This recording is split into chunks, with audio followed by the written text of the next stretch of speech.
You can see in the way Americans treat their children. One day I was at a local shopping mall, waiting in the line to buy orange julius. Behind me in the line was a woman with two children, a boy who was about 3 years old and a girl who was about 5.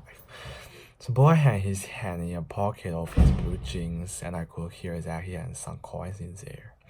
The boy asked his mother, "Can I get orange julius?" "No," she said to him. "You do not have enough money left for orange julius.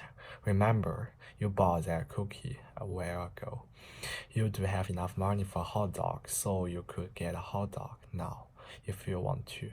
Or you could save your money, and sometime later when you have enough money, we could come back and you could get orange julius." When I tell this story to people from other countries, they usually react with disbelief. The idea that child so young would even have his own money to spend, let alone be expected to decide how to spend it, seems beyond their comprehension. Here is a young boy whose own mother is forcing him to make decisions that affect not just his situation at the moment, whether or not to get a hot dog, but will also affect him at some unspecific time in the future when he will have more money. But when Americans hear this story, they usually understand it perfectly well. This mother is helping her son to make his own decisions and to be accountable for his own money.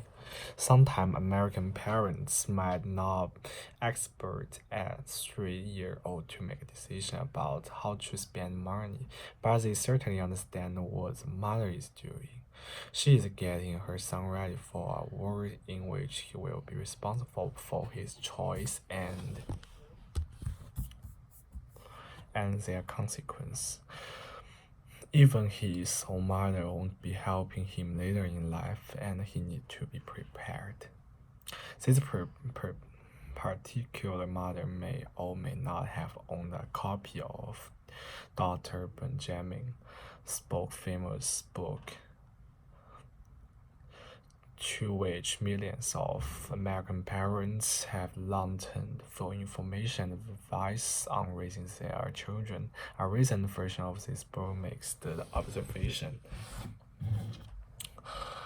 the ideal U.S. American rugged individualist moves out of his or her parents' home after completing secondary school, either to go to college or take a job. A major consequence of early 2000s economic depression was a large number of young people who were compelled by financial difficulties to remain or move back into their parents' home. Most Americans consider such situation deeply unfortunate. This is from the page 4 in the American Way. See it in the chapter Individualism, and I think that's really helpful for me to know the cultural difference between America and China, because when I live in China, we are all compelled to get in the university, or we have to do a lot of things that only related to the academic, and my parents would afford all the fees that we need to get in a university to continue our academic journey.